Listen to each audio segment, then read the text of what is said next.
Hi mga kapapa, it's me again, Ashley Albagyo, and today we're gonna mix this ingredients to the pancit canton. Here, let me see. So, for today's video, magbisaya sa ko, kay bisaya man kung dako.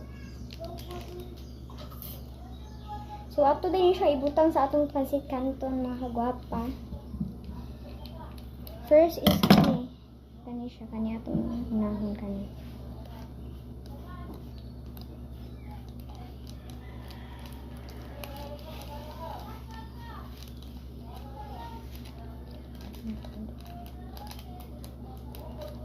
And sunod kani, kapihan sa ato.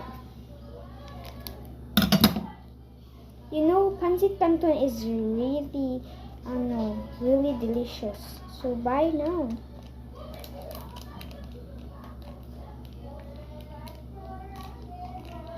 And if you're new to my video, please like and subscribe.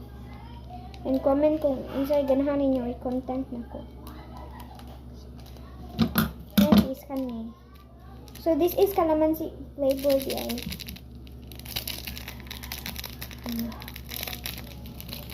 ASMR.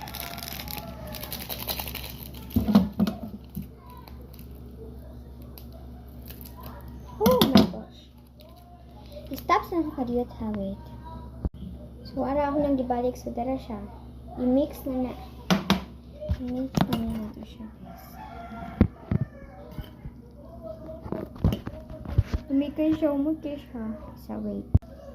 Mix.